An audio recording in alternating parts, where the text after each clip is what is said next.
Assalamu alaikum everyone. Hope you are well by the grace of Almighty Allah. Welcome to my channel Learning English School. Today we are going to learn about the use of have had, has had এবং had had.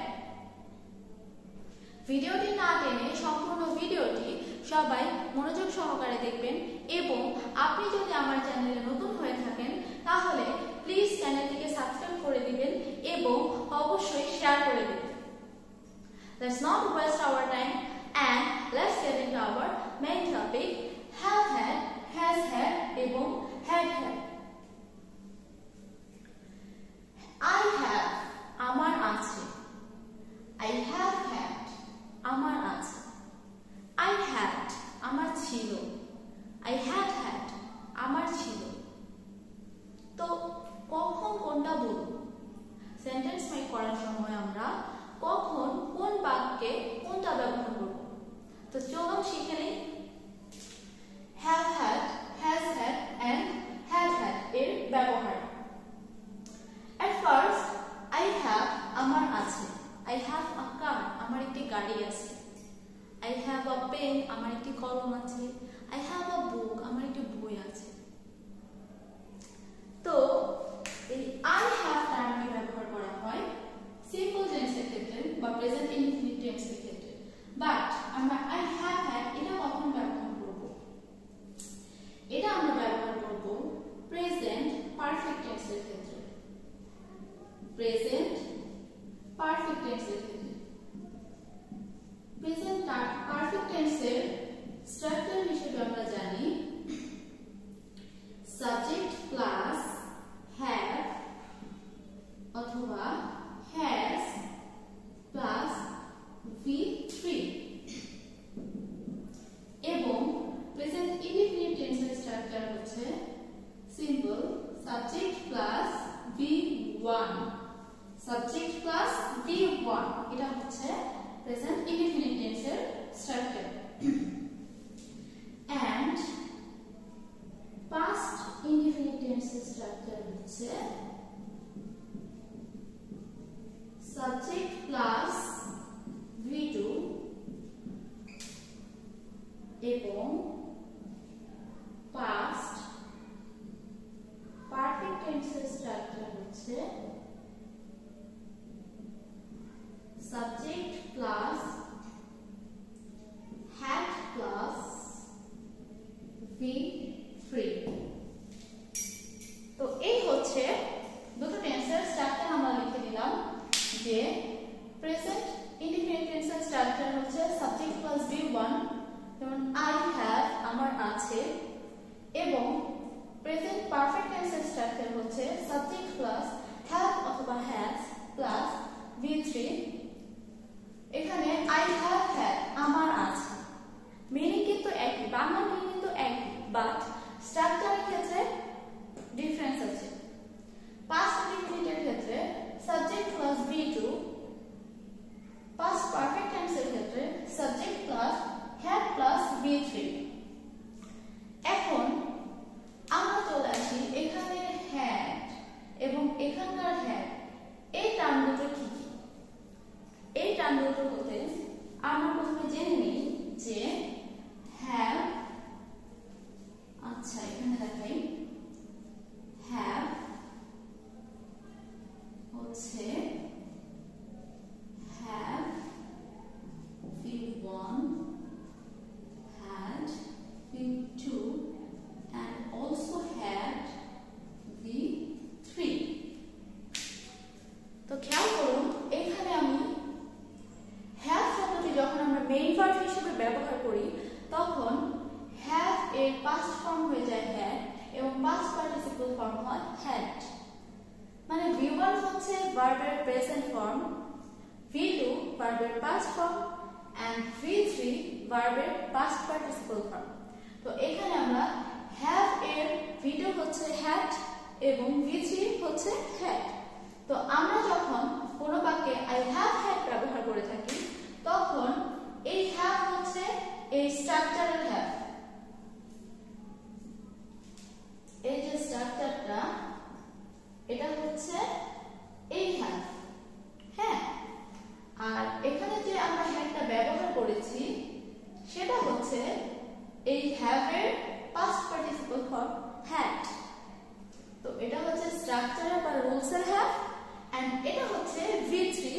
বা এই have এর past participle form. তো same এখানেও আমরা যখন I had ব্যবহার করলাম আমার ছিল, তখন এটা আমরা ব্যবহার করেছি V2 হিসেবে, এটা হচ্ছে V2। এন্ড আমরা যখন আই হ্যাড ব্যবহার করলাম তখন এই হ্যাডটি হচ্ছে পাস্ট পারফেক্ট, মানে হচ্ছে এই টেন্সের রুলস বা স্ট্রাকচারাল হ্যাড, এবং পরের যে হ্যাডটি আছে সেটি হচ্ছে এর মেইন ভার্বের পাস্ট পার্টিসিপল ফর্ম। তো এটা আমরা এক্সাম্পলের ক্ষেত্রে আমরা একটু ভালোভাবে বুঝে নিই এক্সাম্পলের সাহায্যে, রুলসের সাহায্যে অনেকে নাও বুঝতে পারেন।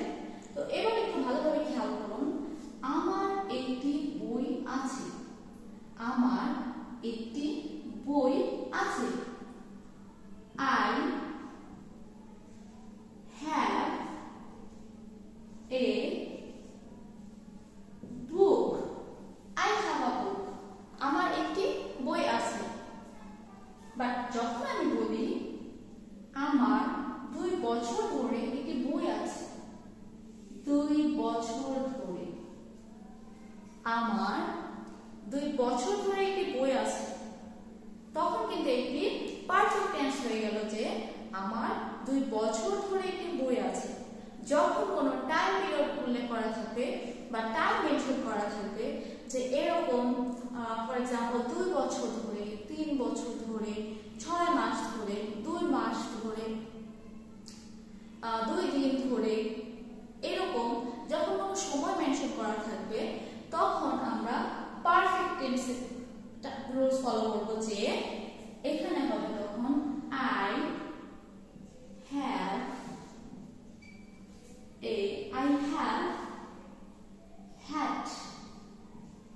had, এই হ্যাডটা হচ্ছে V3 আর এই হ্যাডটা হচ্ছে structural. I have had a book, আমার একটি বই আছে, for 2 years, আমার 2 বছর ধরে একটি বই আছে। খেয়াল করুন এই এই হ্যাভটা হচ্ছে স্ট্রাকচারাল হ্যাভ, আমরা যে পড়েছি সাবজেক্ট প্লাস হ্যাভ অথবা has plus V3 present perfect টেন্সের স্ট্রাকচার। এটা প্রথম হ্যাভটা হচ্ছে স্ট্রাকচারাল হ্যাভ, এবং পরে আমি যে হ্যাডটি লিখলাম এই হ্যাডটি হচ্ছে হ্যাভ ভার্বটির পাস্ট পার্টিসিপল ফর্ম বা হ্যাভ ভার্বটির V3 রূপ, হ্যাভ ভার্বটির V3 রূপ। তাহলে কি হলো I have had a book for 2 years। তাহলে প্রথমটা কি হলো আমার একটি বই আছে, I have a book, and সেকেন্ডটি হচ্ছে আমার 2 বছর ধরে একটি বই আছে, I have had a book for 2 years। I have had a book for 2 years। প্রথম হ্যাভটা স্ট্রাকচারাল হ্যাভ, দ্বিতীয় হ্যাভটি V3 বা যে ভার্বটি আমরা এখানে ব্যবহার করেছি যে আছে, এটি হচ্ছে এখানে মেইন ভার্ব। এই আছে শব্দটি এখানে হচ্ছে মেইন ভার্ব, এন্ড এই মেইন ভার্ব হ্যাভ এর V3 ফর্মটা হচ্ছে হ্যাড, এবং এই হ্যাডটি এখানে V3 রূপে বসেছে। এবার আমরা চলে আসি অতীতকালের কথার ক্ষেত্রে। ছিল, আমার একটি বই ছিল, I had a book। আমার একটি বই ছিল, অতীতকালে ছিল বললাম। তো ছিল বলতে গেলে হ্যাভ অর্থ আছে, হ্যাভ এর পাস্ট পার্টিসিপল বা V2 ফর্ম হচ্ছে হ্যাড, হ্যাভ হ্যাড। তাহলে যদি আমি বলি আমার একটি বই ছিল, I had a book। আমি যদি বলি আমার একটি কলম ছিল, I had a pen। আমার একটি ল্যাপটপ ছিল, I had a laptop। আমার একটি মোবাইল ছিল, I had a mobile। যদি বলি আমার একটি বই আছে তাহলে হবে I have a book। যদি বলি আমার একটি বই ছিল তাহলে হবে I had a book।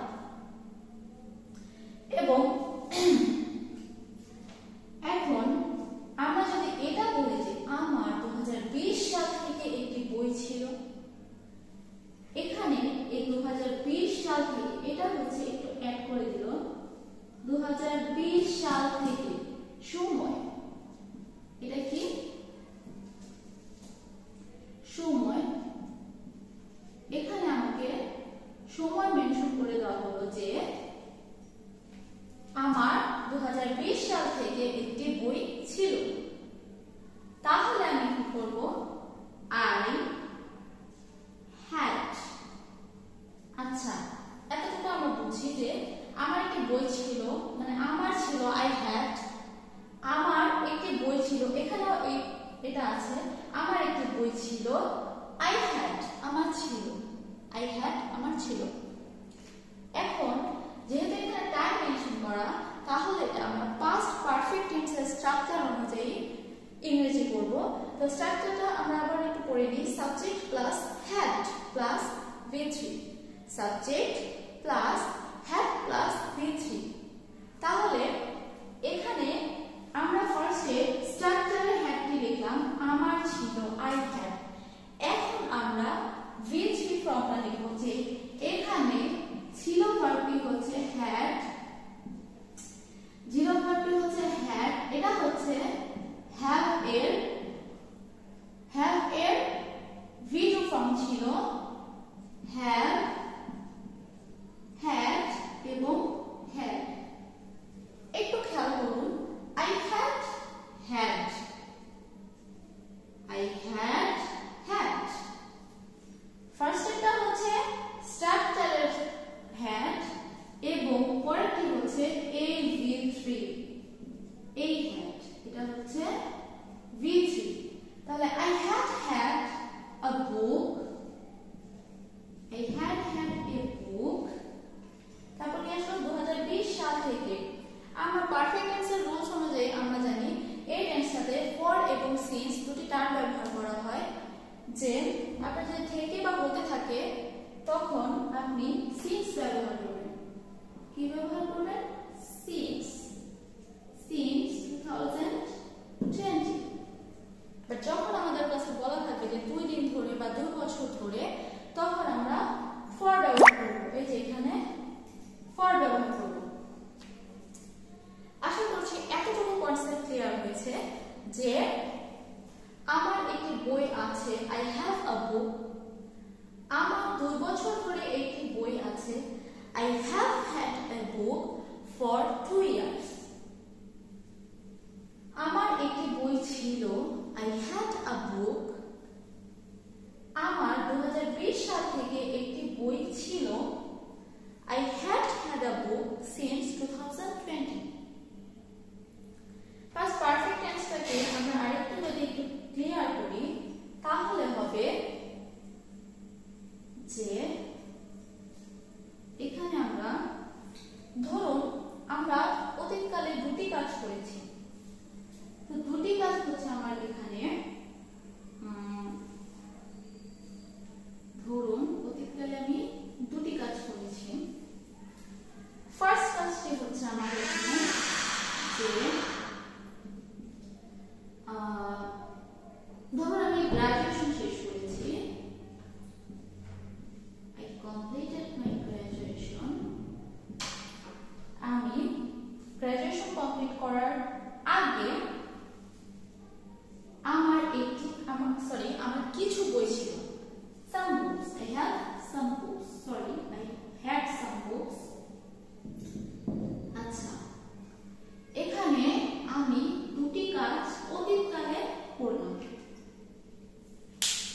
Past perfect tense হচ্ছে অতীতকালে দুটি কাজ সংঘটিত হয়েছে, বা সহজ ভাষায় বলতে গেলে অতীতকালে দুটি কাজ হয়েছে, অতীতকালে দুটি কাজ হয়েছে। এখন ওই দুটি কাজের মধ্যে যে কাজটি আপনার প্রথমে সম্পন্ন হয়েছে সে কাজটিকে আমরা পাস্ট পারফেক্ট টেন্সে লিখব, বা সাবজেক্টের পর হ্যাড ইউজ করব, সাবজেক্টের পর হ্যাড ইউজ করব। এবং অতীতকালে যে কাজটি পরে হয়েছে সেটা আমরা পাস্ট ইনডিফিনিটে লিখব, সেটা আমরা পাস্ট ইনডিফিনিটে লিখব। এখানে ধরুন আমি অতীতকালে আমার গ্র্যাজুয়েশন শেষ করেছি এবং তার আগে আমার কিছু বই ছিল। তাহলে যদি আমি বলি আমার গ্র্যাজুয়েশন শেষ করার আগে আমার কিছু বই ছিল। আমার গ্র্যাজুয়েশন শেষ করার আগে আমার কিছু বই ছিল। I had some books before my graduation. I had some books before I completed my graduation. লিখলাম যে I had some books before